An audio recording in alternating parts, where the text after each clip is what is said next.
Thank you very much. Hello everyone. Oh, I just went blurry for a second there. So just like to start by acknowledging the traditional owners of the land on which we're meeting today, and I'd like to pay my respects to elders past, present and emerging. I'm coming to you from the lands of the Wurundjeri people of the Kulin Nations. So the first question is obviously, what do I mean when I'm saying what are the factors impacting Edvisor, blah-de-blah-de-blah. So Edvisor is a term that we've developed in the community of people doing this kind of work, which includes learning designers, academic developers, education technologists.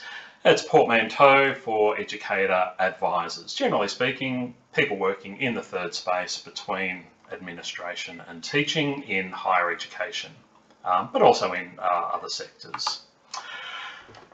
So just to offer a little bit of clarity and differentiation between these different roles, an academic developer we sort of see as having much more of a pedagogical focus, commonly someone in an academic role, but not always, generally associated with formal and informal training of academics. They may do curriculum design, it really varies from institution to institution. Have some input on education policy and practice, and they definitely have more of a research presence than some of the other roles. An education technologist, which includes myself, we have a focus on technology for teaching, tend to do a lot of training, creation of support resources, but we're also often the business owners and responsible for evaluating and implementing technology in your institution. So we may be responsible for local administration of systems, try to provide strategic guidance when the opportunity arises, and we are often the bridge to IT teams.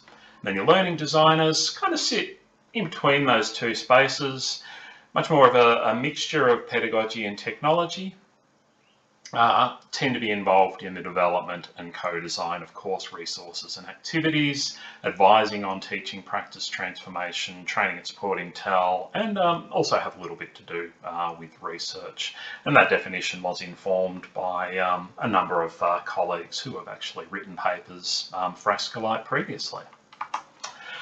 So in this session, I'm going to take you through what I've been doing in terms of the research. So just to backtrack, this is part of my ongoing, been forever, PhD research.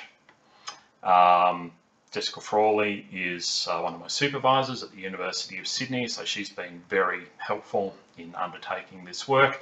And earlier in the year, I undertook a survey of advisors with a view to getting a sense of what is actually affecting advisors' sense of being understood and valued by the different people they work with in their institution. So I'll take you through some of the highlights of that so that you don't have to wait through the whole presentation to see what the goodies are. And then just explain a little bit more about the journey and how we got there and what some of this stuff actually means. So from this survey, some of the really interesting points that emerged are that learning designers, compared to edtechs or academic developers, tend to feel more understood and valued in the work that they're doing. Something that a lot of people have speculated about is whether being in an academic or a professional role has any particular impact. Certainly seems to matter more to advisors than it actually does to the academics that we work with. Another factor in this sector is that even though I've sort of listed off three broad role types, there's probably 30, 40, 1,000 different actual titles that people are given. And so this can be the cause of a certain amount of confusion when people aren't entirely sure who is actually doing what. So I was really interested to see if someone identifies as a learning designer, but they've got a title which is slightly different. Does that mismatch or, whatever sort of actually have any impact? Academics seem to like it when the title actually reflects the work that you're doing, funnily enough. Something else that certainly comes up in discussion is qualifications in education. And I have a little bit of data about what kinds of qualifications and the extent to which advisors have qualifications. Actually doesn't seem to make much difference, which certainly was quite interesting. One of the other things, so obviously the questions are really very much around, do people understand the work? Do you feel that people understand the work that you do? And do people feel that they value the work that you do? And you would assume that to value something, you kind of need to understand it, but that's not necessarily the case. So let's see how we got to some of these conclusions. The broad, big picture of this research is I'm really interested in the factors that are influencing the working relationships between advisors, academics, and leaders, and with a view to coming up with some strategies, some kind of plan about what we can actually do to improve these relationships.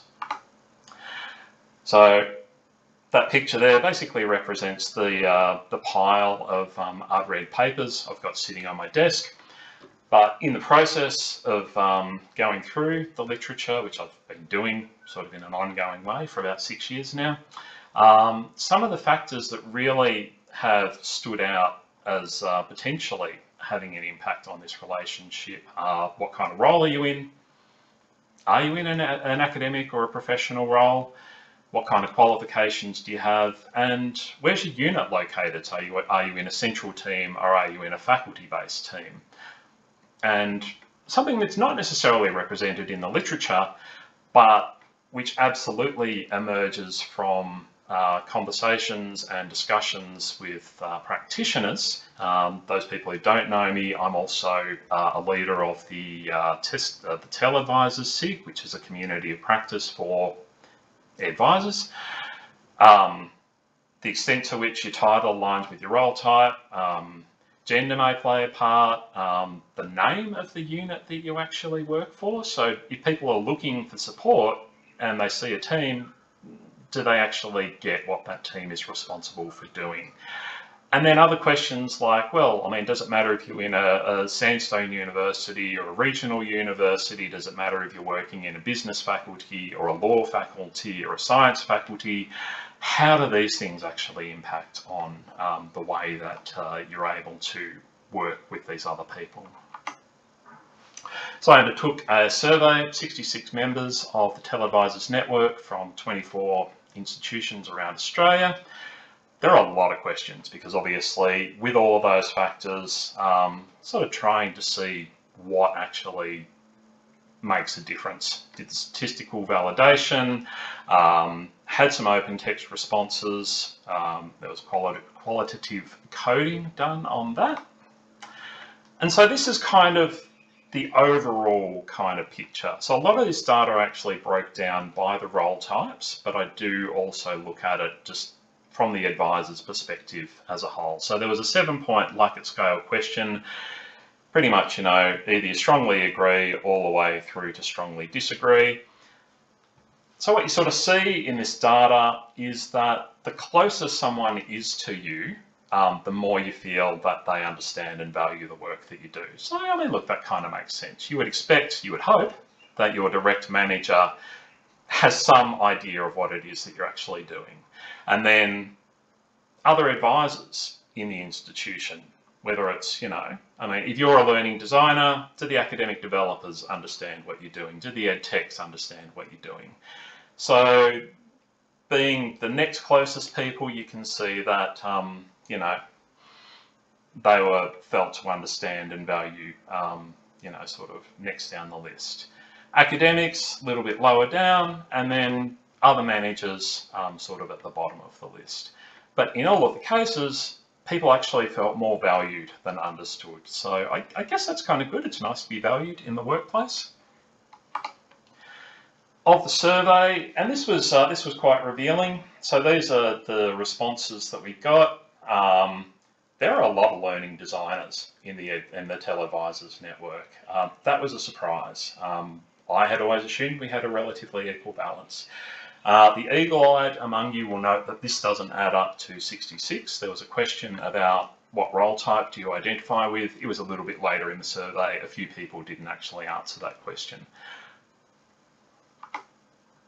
So, how does the role type actually impact how you feel understood or valued?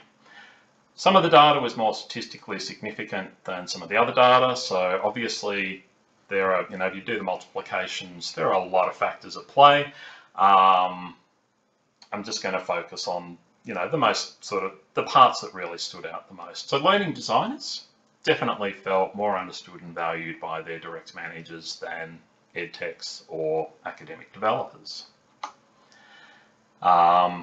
Moving on to whether you're in an academic or a professional role, again, we've definitely got a lot more professional staff members than academic staff.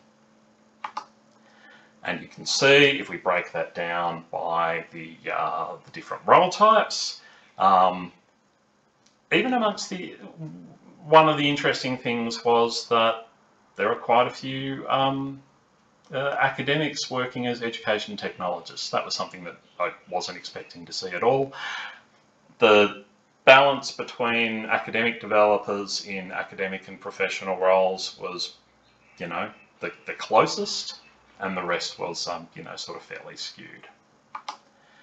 So, does it actually really make a difference? In terms of academics, not so much. It's 0.23.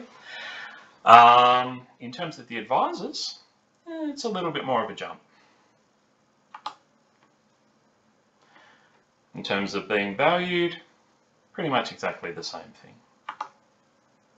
So I am pushing through a lot of stuff fairly quickly. The stuff that I left out of this presentation, is significantly more. So I mentioned before, I was talking about whether your actual title aligns with the role that you're in. And so just for the sake of example, I had some people saying, I think that I'm an academic developer, but my title is actually learning designer. So I said, well, obviously that's a clash. There are a lot of ambiguous sort of titles that people had, particularly because a lot of academics in academic developer roles will actually have a title with lecturer in it. So it's often like Learning Futures lecturer or something like that. And then obviously for a match, if they feel that they're an academic developer and their title is academic developer, well, that's just great. In terms of which roles align most closely with their titles, probably the most interesting thing that I found in this data was that learning designer roles are actually matching, if someone feels they're a learning designer, their title will be learning designer at a rate of almost 2 to 1 of the academic developers or the education technologists.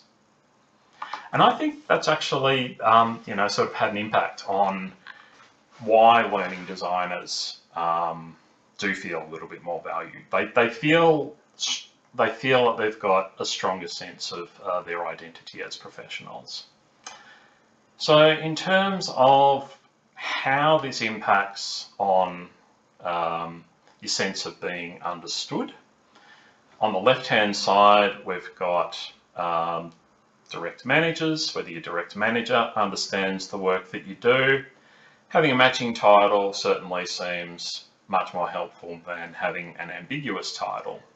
For academics, though, having an ambiguous title, the people with ambiguous titles seem to feel a little bit more understood than people with other titles, and I suspect very strongly that that is because when they've got the ambiguous title, they're generally being called a lecturer.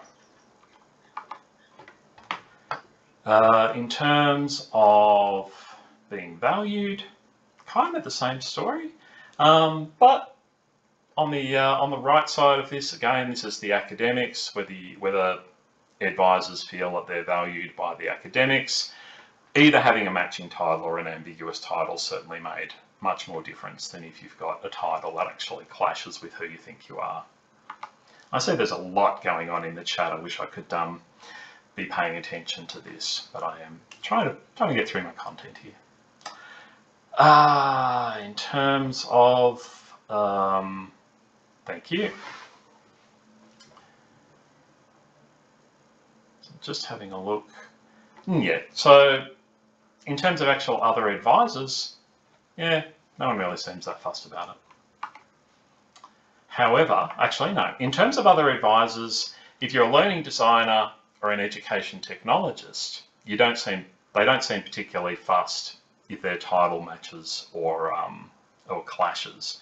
But if you're an academic developer, they felt much more strongly that they were understood by other advisors when they had an ambiguous title. Again, coming back to this idea that when an academic developer has lecturer in their title, they're probably, there's something in that.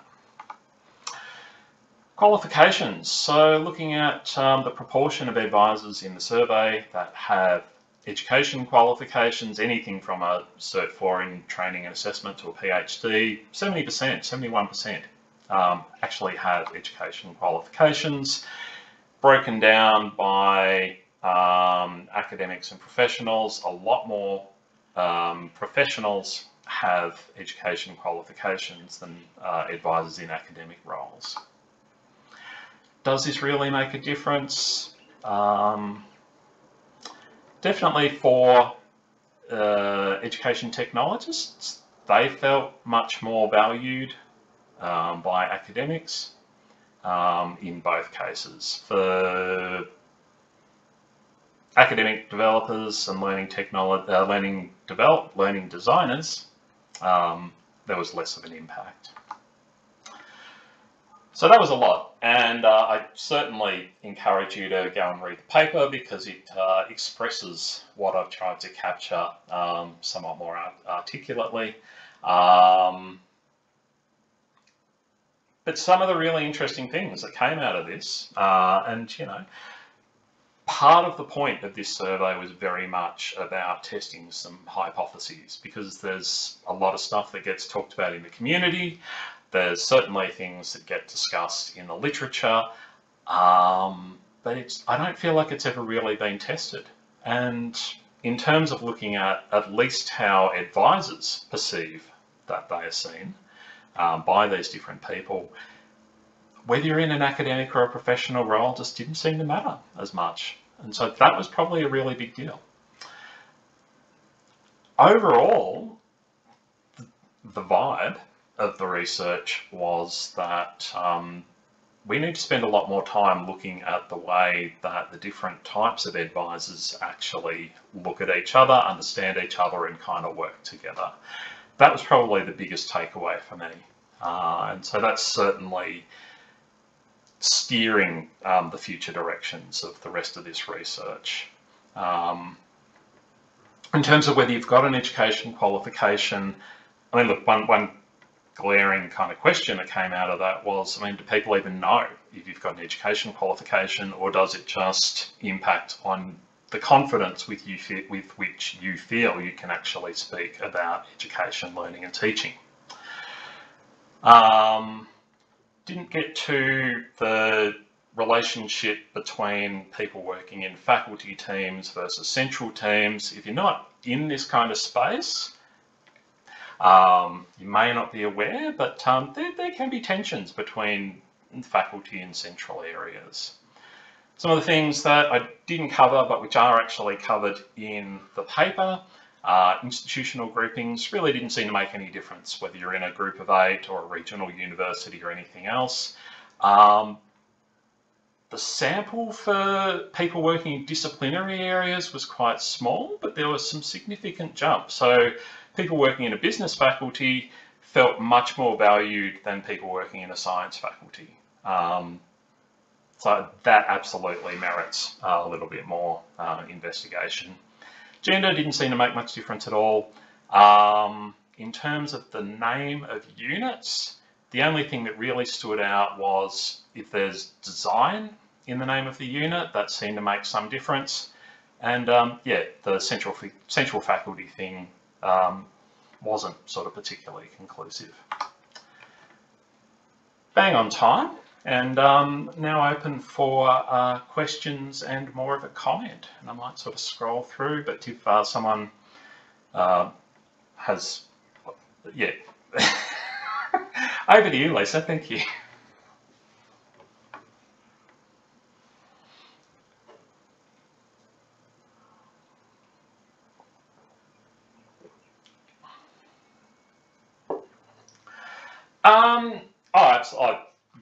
Yeah, that's probably going to be a chapter, to be honest. I think that the centralisation, decentralisation thing is not currently well represented in research literature. I read a really good thesis at the start of the year by a guy in America who sort of compared 3 different structural sort of models between institutions, came up with some interesting conclusions there. Central faculty organisational stuff really is just an institutional choice. I am very keen to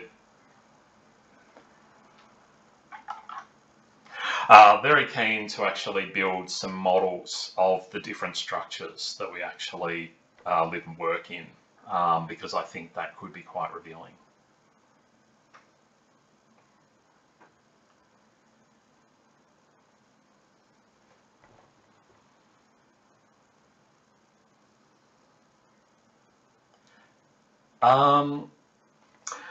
Hard to say. I mean, anecdotally, I would probably say yes. I feel that we probably do get more contact from those people.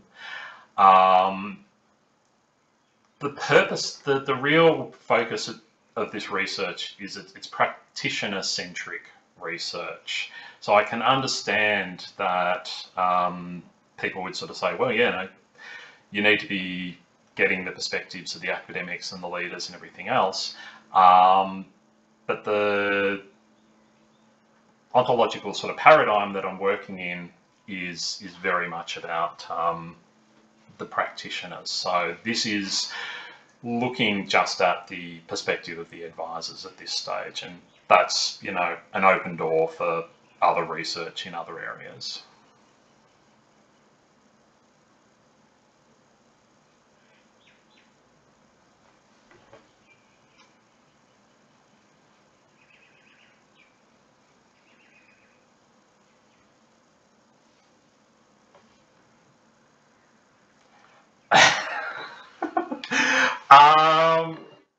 I suspect that one of the reasons that I'm doing in this research in the first place is that there has been a feeling that we're not perceived as experts regardless of experience, qualifications, background, the day-to-day work that we do. So this is the other side of the coin. So it's an interesting question. I don't know. I honestly don't know. I think, yeah. I think title probably has some impact on how people are perceived, but there needs to be more work done on how and why.